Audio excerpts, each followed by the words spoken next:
Hello everyone, I welcome to all on this platform JRF Vibes. So guys, as all of you know कि आपका exam बहुत नज़दीक आ चुका है और हर एक स्टूडेंट चाहता होगा कि उसका बहुत अच्छा रिजल्ट आए और उसमें कोई गलत बात भी नहीं है। लेकिन आप लोग भी इस बात से एग्री करेंगे कि एक अच्छे रिजल्ट के लिए सिर्फ और सिर्फ आपकी नॉलेज मैटर नहीं करती है। एक अच्छे रिजल्ट में नॉलेज तो मैटर करती ही है, उसके साथ ही साथ आपका लक भी मैटर करता है और वो हमारे हाथ में बिल्कुल नहीं है। और उसके साथ एक चीज़ और भी मैटर करती है कि कैसे हम क्वेश्चन पेपर को सोल्व करते हैं, हमारा क्या तरीका होता है पेपर को अटेम्प्ट करने का। एंड आई थिंक ये सबसे ज़्यादा इंपॉर्टेंट है, क्योंकि मैंने बहुत सारे स्टूडेंट्स को देखा है जिनको क्वेश्चन आते हैं, आंसर पता होता है, लेकिन स्टिल उनका टाइम मैनेजमेंट की वजह से वो क्वेश्चन पूरे नहीं कर पाते हैं, लास्ट में क्वेश्चन बच जाते हैं और उस वजह से रिजल्ट अच्छा फिर नहीं आ पाता है। सो आई फेल्ट दैट कि मुझे इस टॉपिक पे बात करनी चाहिए। अगर 10 स्टूडेंट को भी मेरी इस वीडियो से हेल्प मिलती है so it would be a great pleasure for me. Okay, so सबसे पहले देखिए, आई थिंक आपको यूजीसी नेट एग्जाम का पैटर्न सबको पता होगा बहुत अच्छी तरीके से। आपका पेपर 1 एंड पेपर 2 होगा। पेपर 1 में 50 क्वेश्चन आपको देखने को मिलेंगे जो कि 100 मार्क्स के होंगे। पेपर 2 के लिए आपको 100 क्वेश्चन आएंगे और 200 मार्क्स के होंगे। इस प्रकार आपको टोटल 150 क्वेश्चन अटेम्प्ट करने हैं। 150 क्वेश्चन आपको 180 मिनट में सोल्व करने हैं। सो वैसे देखा जाए तो टाइम कम नहीं लग रहा है। अगर एक क्वेश्चन को 1 मिनट भी देते हैं तो 30 मिनट हमारे पास फिर भी बच जानी चाहिए, आधा घंटा बच जाना चाहिए। लेकिन मैं एग्री करती हूँ कि यूजीसी नेट का जो एग्जाम होता है उसमें क्वेश्चन वन लाइनर या छोटे क्वेश्चन नहीं आते हैं, बड़े लेंथी क्वेश्चन आते हैं। क्वेश्चन को पढ़ने में ही टाइम लग जाता है, सो आंसर डिसाइड करने में भी थोड़ा टाइम तो लगेगा, लेकिन स्टिल हमें सोल्यूशन तो फाइंड करना पड़ेगा, क्योंकि हम पूरा पेपर सोल्व करेंगे, सब क्वेश्चन के आंसर देंगे, तभी हमारा अच्छा रिजल्ट आएगा। सो मैं आप लोगों के साथ अपनी स्ट्रेटेजी शेयर कर सकती हूँ, आपको अच्छी लगे तो आप बिल्कुल फॉलो कर सकते हो। उसके लिए देखिए, मुझे लगता है कि कुछ रीज़न होते हैं जिस वजह से हमारे साथ टाइम मैनेजमेंट की दिक्कत आती है, टाइम की प्रॉब्लम आती है।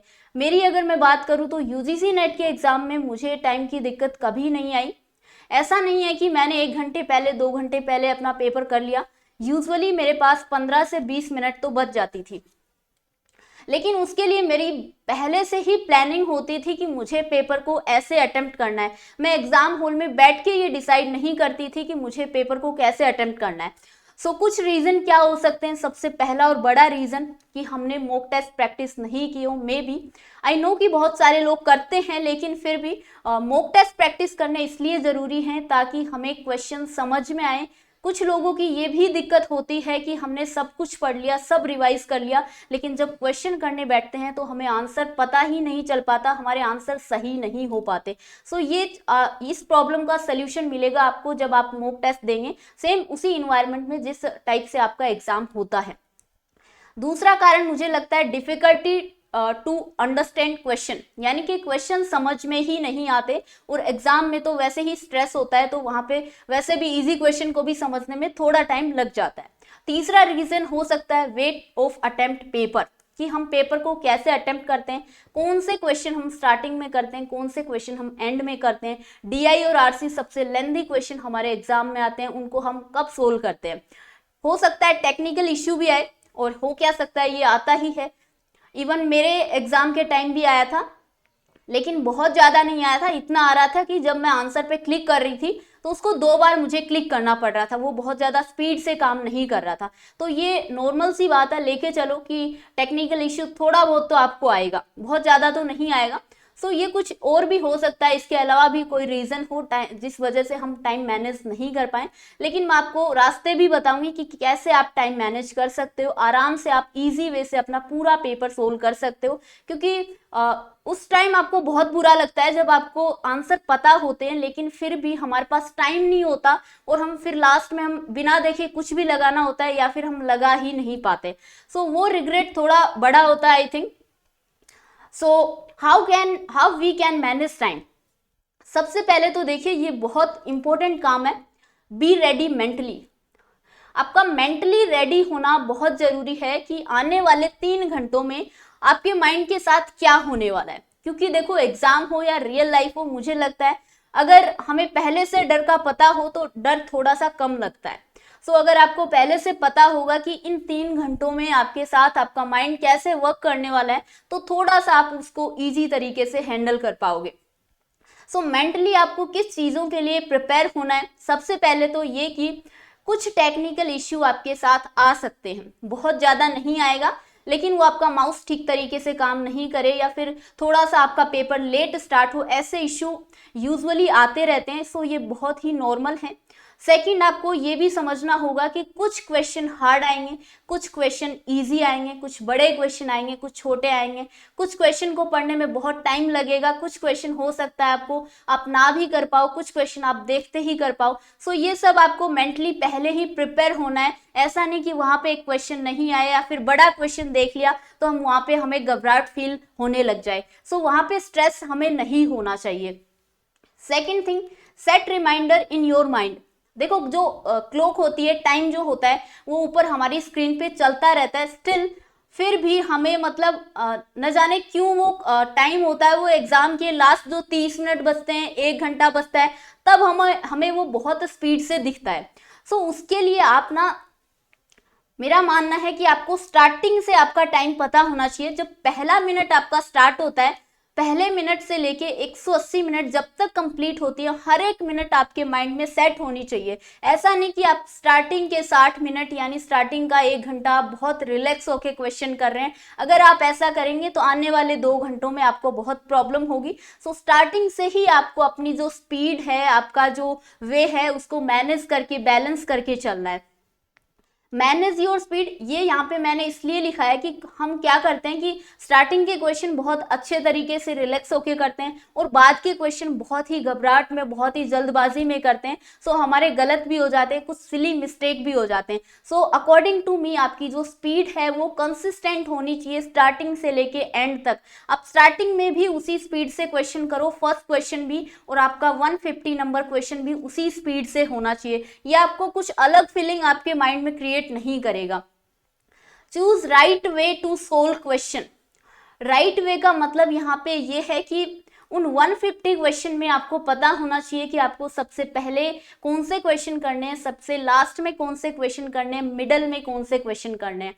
अगर आपका जो DI है वो फर्स्ट नंबर पे आ जाता है, मेरे साथ ऐसा हुआ था कि फर्स्ट क्वेश्चन DI का क्वेश्चन था।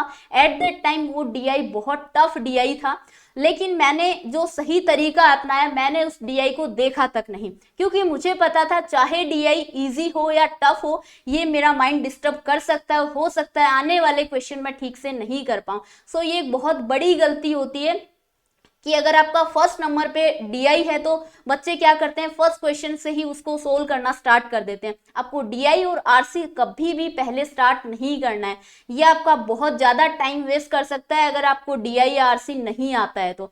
सो आपको राइट वे क्या हो सकता है, आप ना ही लास्ट में करो, क्योंकि लास्ट में दिमाग किसी का काम नहीं करता है, टॉपर का भी नहीं करता है, किसी और का भी नहीं करता है, सबका लास्ट में अलग ही लेवल पे चलता है।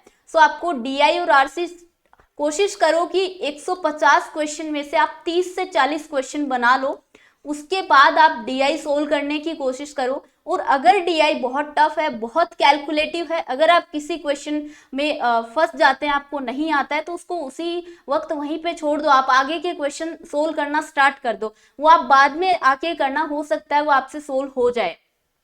सो स्टार्टिंग के 30 से 40 क्वेश्चन करने के बाद आप चाहे RC सोल्व कर लो, चाहे आप DI सोल्व कर लो, अगेन आप 30 to 40 क्वेश्चन करो।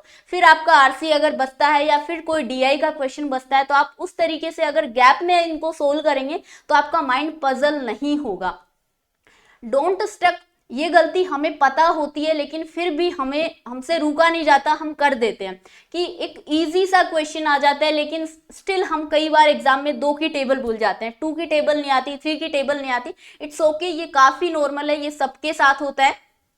सो ईगो पे कभी भी किसी भी क्वेश्चन को लेके नहीं जाना, चाहे आपको 2 की टेबल नहीं आए, अगर आपको उस टाइम नहीं आ रही है तो उस क्वेश्चन को वहीं पे छोड़ दो, आप आगे बढ़ो, आगे के क्वेश्चन करना स्टार्ट करो आप, क्योंकि आगे के नहीं करोगे तो उस क्वेश्चन में आपका 5-10 मिनट वेस्ट हो जाएगा, और उस एग्जाम में 5 मिनट उस टाइम पे बहुत मैटर करता है। सेकेंड थिंग जो मैं आपको पहले भी बताई है, मैं अगेन बताना चाहूंगी कि आपको पेपर कैसे सोल्व करना है। ये मेरा वे हुआ करता था। अगर आपको कंफर्टेबल लगे तो आप इसको फॉलो कर सकते हो। जैसे पेपर मैं हमेशा 3 राउंड में कंप्लीट करती थी। फर्स्ट राउंड में मैं क्या करती थी, जैसे 150 क्वेश्चन है तो जो क्वेश्चन मुझे उनके बारे में 1 मिनट भी सोचना नहीं पड़ रहा, फैक्चुअल क्वेश्चन हो या ऐसे क्वेश्चन हो जो मुझे पता है 101% मुझे आते हैं, मैं फर्स्ट राउंड में सिर्फ उन्हीं क्वेश्चन को अटेम्प्ट करती थी। ऐसे लेके 150 में से लगभग 70 to 80 क्वेश्चन ऐसे मिल जाते थे जो मुझे देखते ही आ रहे हैं, तो फर्स्ट राउंड में मैंने वो क्वेश्चन अटेम्प्ट किए। इससे ये होगा कि ऐसे क्वेश्चन आपके गलत नहीं होंगे जो आपको डेफिनेटली आते हैं। घर आके आपको उसके बारे में रिग्रेट भी नहीं होगा कि अरे यार ये इतना इजी क्वेश्चन था फिर भी मेरे से सोल्व नहीं हो पाया। सो उस टाइम, क्योंकि फर्स्ट स्टार्टिंग में जो आप क्वेश्चन सोल्व करेंगे सबसे फ्रेश माइंड आपका उस टाइम होता है, आपके वो क्वेश्चन गलत नहीं होंगे।